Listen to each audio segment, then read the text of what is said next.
Hey guys, what's up? It's another episode of Find Your Film, the Find Your Film podcast. Here are my interviews with Courtney Halverson. She is the lead actress in a new movie called Consumed. Also, I have director Mitchell Altieri and producer Phil Flores. They are known as the Butcher Brothers. They are the filmmakers behind Consumed. So I'll have these two interviews coming up in a few moments. I'll talk about Consumed and give a mini review.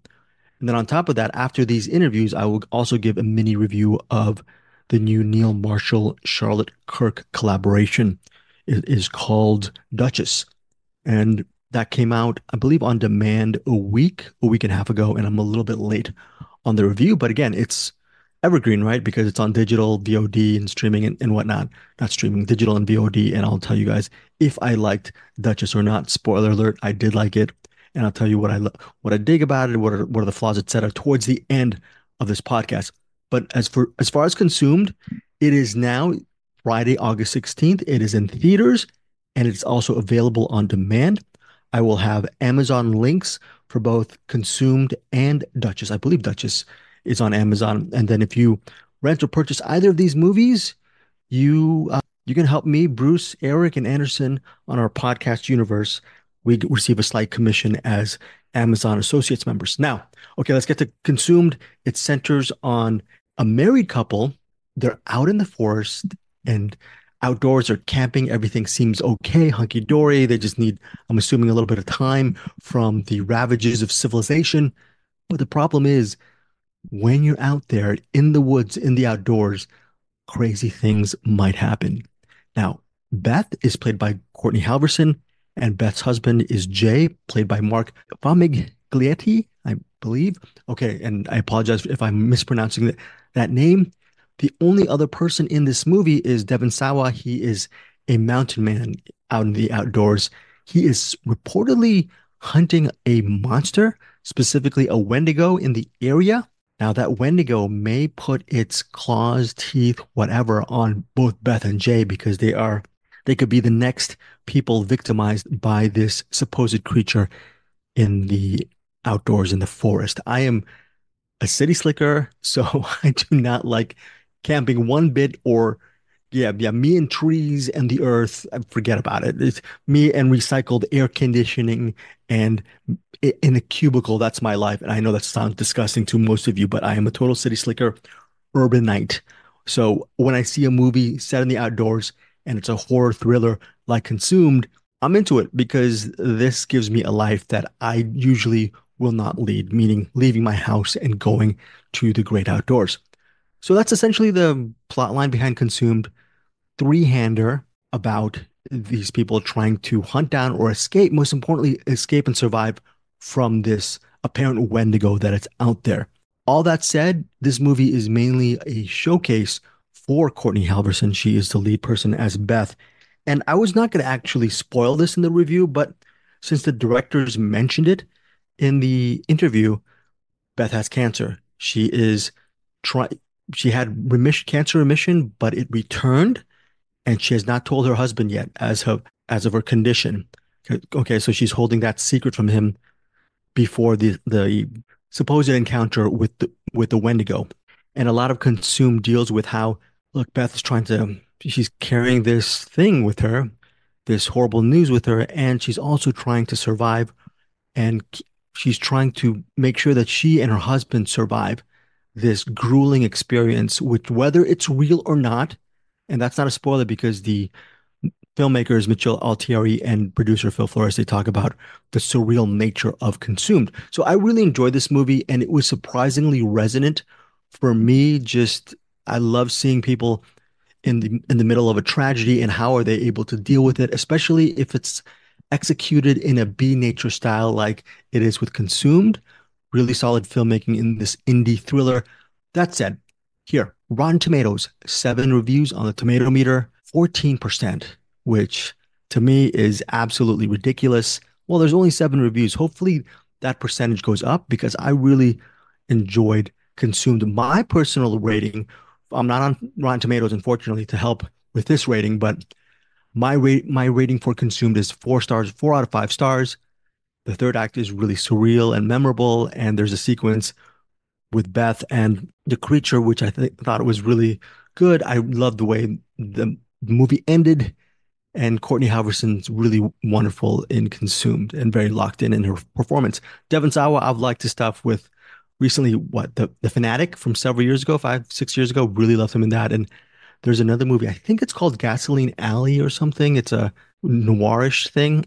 He was good in that. He's a really good leading man. He is a supporting player in Consumed, and he is pretty good as the quote unquote mountain man for Consumed. So we'd love to hear what you guys think of this movie, this horror thriller. If it works for you, do you think it's better than that ridiculous 14% on Rotten Tomatoes? And yeah, tell me what you think if you see it this weekend or you check it out after listening to these interviews. First up is Courtney Halverson, and she's talking about her process of doing Consumed. It's a lead role. I asked her about just the challenge of playing a lead role where it's a character it's a really interesting inner conflicts. So I asked her about that. And after that segment, I interview Mitchell Altieri and Phil Flores. Problem is, when you jump from the Courtney Halverson to the Butcher Brothers interview, okay, that's what they call themselves, the Butcher Brothers. It's a weird transition because I don't say, "Oh, and here is Mitchell Altieri and Phil Flores." No, I don't do that because I had Wi-Fi problems. We had to re-record a little bit of the opening of the interview, so I just go right into talking with them. So there's no a formal introduction. You're just going to hear between the two interviews a quick tone, and it'll go from Courtney Halverson to the filmmakers, to the Butcher Brothers, okay, for Consumed. After you're done with both of those interviews, check out my mini review of Duchess. Okay. Thanks again for supporting me here on Find Your Film. If you want to hear what I think of a lot of other movies, check out our Cinematics podcast feed, which I share with and co-host with Eric Holmes and Bruce Perkey. I'll leave a show link where you can catch that as well. Most importantly, would love to hear some movie recommendations on your end or movie thoughts on your end. Hit me up at info@findyourfilms.com. Thank you so much for supporting, again, this podcast. Here is Courtney Halverson. And then after that, check out the Butcher Brothers. And then after that, check out my review of Duchess. Take care, guys. So I'm here with Courtney Halverson, star of this really awesome movie called Consumed. First off, on a superficial note, how awesome is that poster? Your initial reactions to how awesome it is, I guess.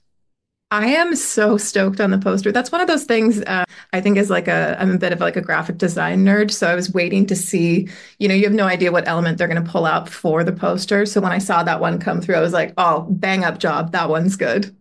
Okay. And another superficial question is, look, it's a very interesting film, but the wimp in me was wondering about how much of a physical experience was this? How grueling was it? Especially, there's a really cool shot where you're just running through the forest, and it's cool for me to watch, but how hard was it for you to perform? Because there's branches, situations everywhere, and you could trip and fall. And can you speak to that?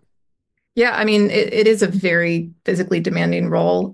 It's one that I think is apparent, from the beginning. My character Beth is obviously not in her peak physical condition for this film, which is helpful for me because I am in no way, a superhero that's easily leaping all these branches. There's definitely a struggle there. I would say it was definitely much more impressive watching our camera operator with the whole heavy gear running those exact same paths, either right alongside me, right in front of me, or behind me. So he definitely had the harder job. It was a very physically demanding role. So I'm glad you caught on that because boy, was I bruised at the end of this one. I'm being bruised. This movie is a horror film, horror thriller, but it's very rare when horror thrillers can also be, I don't know, I don't want to give too much away, but it's in a way can be life affirming. It's about facing your trauma no matter what. Was that was that a huge reason why you wanted to be part of Consume, regarding its theme? Yeah, I mean, that was the initial draw for me. It's a beautiful script, which I think is something that you don't expect to hear when people are talking about horror films. You expect it to just be, like, oh, the gags, the gore, all of those things. Those are the first things that people hit on. And I think for this film, that's what felt so different about the script is there's a real heart to it. There's a real sense of loss and of trauma and of grief kind of woven throughout the film that I think lends itself to being a bit more unique. And as an actor, it gives you a little bit more meatiness to sort of to dive into in some of these scenes. Some of these like longer scenes that are really, there's not a ton of characters in this. There's a lot of scenes where it's, it's real quote unquote like acting. You get to like really do the thing and to really explore some of these themes of loss. Looking back at your career, it says here on your IMDb, your passion for independent cinema. Where did that take root for you and how did you always know that you were going to, did you always know you were going to be on this path as far as working on these quality independent projects? Yeah, I mean, since I was a child, I begged my parents to let me do. I wanted to be on TV. I think is the first thing that I remember telling them. I wanted to be in, what would have been kids shows at the time. Obviously, my parents were amazing in the sense that they really did make me wait until I was a little bit older. So I felt like a dinosaur when I entered the industry at 13. Everyone else had been doing, like Welch's grape commercials since they were like 2 years old. So at that point I was like, oh, I'm old in this business. But it was something that I really wanted to do. And they really wanted to give me a sense of having a separate childhood before entering into that. But it was something that I knew, almost from the time that I could talk, that is exactly what I wanted to do. I've always loved cinema. I've always loved film, and getting to be a part of it for the majority of my life now has been amazing. Courtney, I don't know if this is going to be a tangible insight, but from your perspective, what is the key to being an effective lead in a movie? And not just in a movie, but in a movie that has so many layers behind it? Because so you're carrying the narrative, but you're also carrying the inner story. And so what was the key for you to just mastering that lead and being part of that whole project? I think for me, it's reminding myself of not only exactly who Beth is, but where she is in the moment. Because the majority of the film, not to give a ton away, but there's a lot of sequences where it's just me and a camera in the woods. And I think that was a lot of pressure initially. I've been, lucky enough to work with really large casts on TV shows and films where it's, you're just maybe part of a scene or you're part of it. So just knowing that the audience is going to be faced with seeing things really through Beth's eyes for the majority of the film. I think some of that is what gave me some of that strength to pull from for some of the scenes where she's really fighting back. So for me, just knowing that I'm taking the audience with me on this journey, it's almost like they're with me in the backpack, just sort of coming along and really allowing myself to be open, because I think there's a real vulnerability to everything that Beth goes through from the very beginning to the very end. Obviously, there's some other circumstances in there without giving too much away. God, it's hard to talk about this without giving too much away, but you're really relying on being able to bring the audience with you in a way that feels vulnerable. On a couple of questions, and this one's a two-parter. First off, can you name a TV project or film project from your resume that you'd like our podcast listeners to check out? A project that you think is underrated? And that's the first part of the question.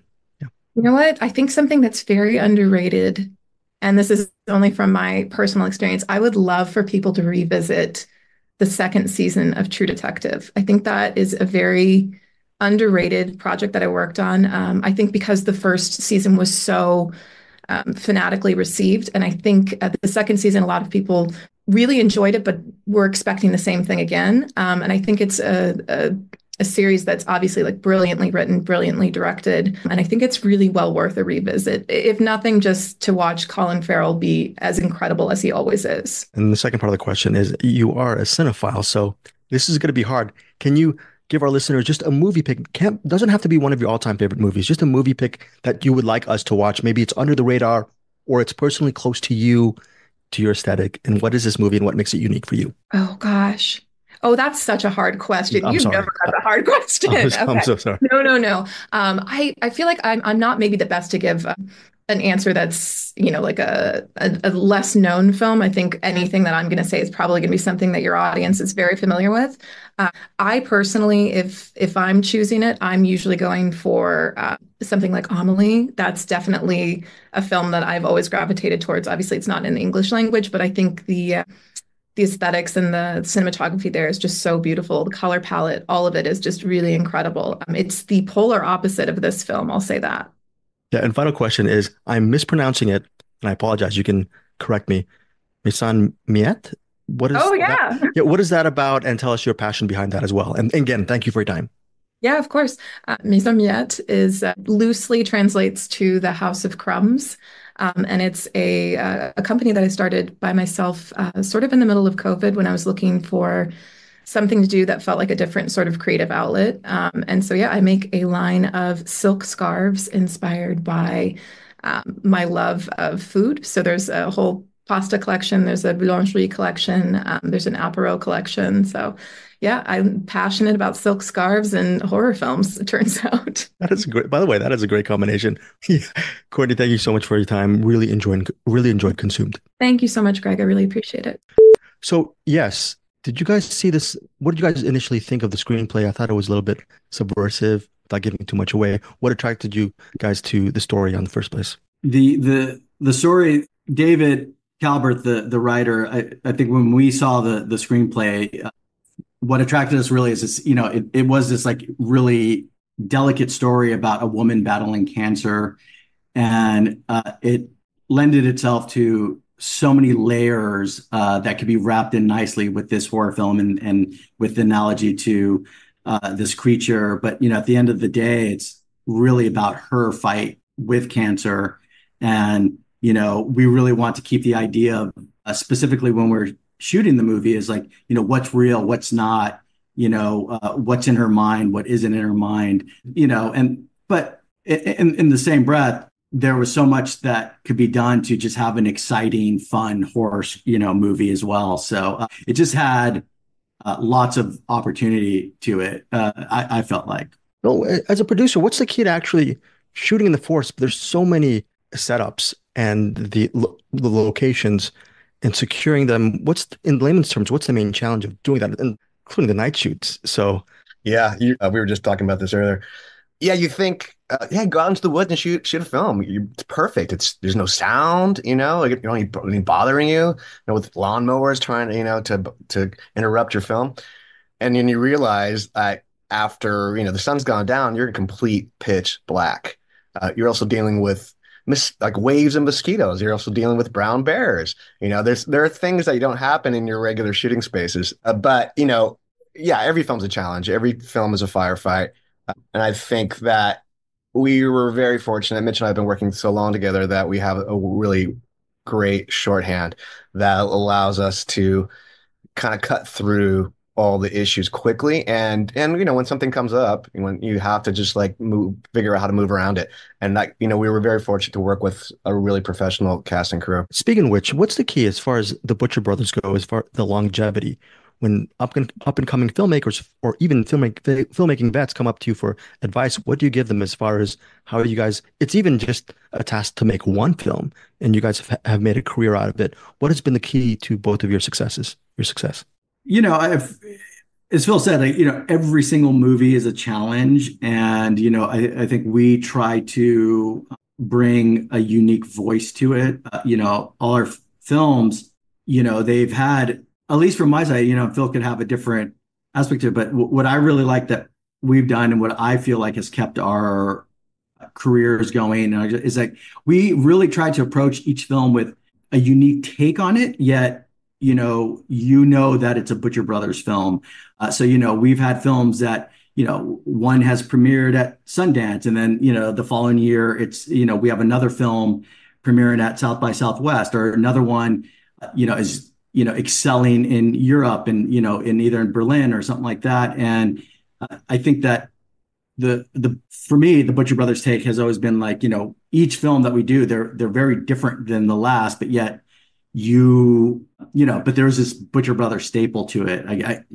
Phil, I'll let you. Yeah, no, yeah. I mean, Mitch and I grew up together. We met in high school and started making films with our friends on little crappy VHS, cameras that were connected to these like giant robot, machines.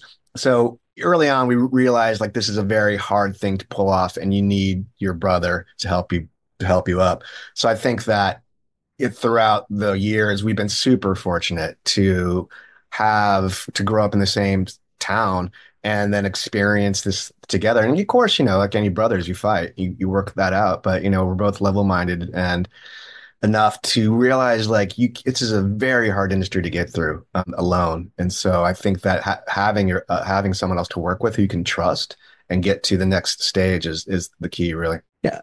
Again, without giving too much away, I thought the third act was really awesome because it's just very surreal. How did you guys formulate that? Because it just takes you on a really completely different ride than what you've been expecting before. So, yeah. Yeah, this very much the Butcher Brothers in the third act is just always just a hard left somewhere.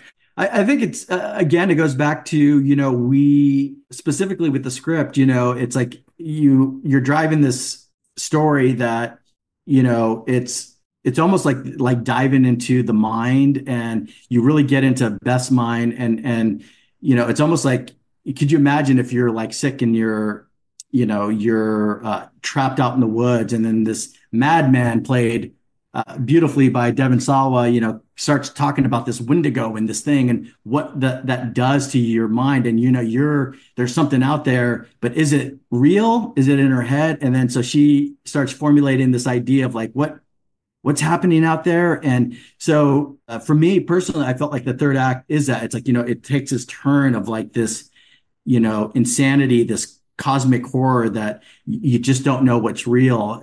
Something we've been saying, it's like the character, Beth and Courtney's character and Devon's character, are they even after the same creature? Are they seeing completely different things? So I think it felt like by the end, it just goes into this like weird, crazy world that, is kind of created in your mind in a certain sense, but yet, still falls in line with the creature feature, and you still get the fun battles. Okay, thank you guys so much for your time. And as a quick out, after watching Consumed, what should our listeners check out from the Butcher Brothers, and what may be an underrated film from your body of work, and what makes it unique for both of you? So thank you for your time. Thank you. Go see The Violent Kind. It's the bike riding alien possession film you've never seen. Thanks again for your time. Oh, go ahead, Mitchell. I'm saying it's available on Tubi as well. If anybody wants to go catch The Violent Kind, we have a few movies on Tubi, obviously on other places like Amazon and Apple and whatnot, Hulu as well. But Tubi, you can catch a lot of our body work all together. You just search The Butcher Brothers, you'll find us. Much love to Tubi, but I looked at your IG, Mitchell, and there was a whole wall of maybe DVDs and Blu-rays, and I'm going to try to purchase all of those Butcher Brothers on physical media, right? You. So, thank you. Hey, we're strong. DVD, physical media, we're all about it. Thank you guys so much for your time, and apologies for my stupid Wi-Fi. All right, take care. Okay, hey guys, I'm back. Duchess. It's an action crime drama adventure, and it's also a mystery and thriller. On Rotten Tomatoes, it has a percentage tomato meter 11% on 19 reviews. Okay, 11%, my goodness. So it's pretty much rotten on the rating. Here's the flip side to that. Although it has fewer than 50 ratings, the audience score is 80%. So that's a huge, that's basically night and day. Okay, that's really night and day. 11% from the critics, 80% from the audience. Where do you stand? Are you more on the critic side? Are you more on the audience side? Who knows? Maybe you'll give Duchess a shot. Now, here is the plot summary on Rotten Tomatoes. Quote, Duchess, a small-time crook, tries to enter the treacherous underworld of diamond trafficking and ends up left for dead when a deal goes wrong. Determined to seek retribution, she launches into an unwavering pursuit for vengeance. Okay, that is a premise of Duchess, and what's interesting about that is I'm not saying the plot summary was a spoiler, but a lot of stuff happens before the plot summary begins. The whole idea about diamond trafficking and she ends up left for dead when the deal goes wrong. I guess that's not a spoiler if I say that because it's in the plot line, but that stuff doesn't happen. It does not happen within the opening moments of Duchess.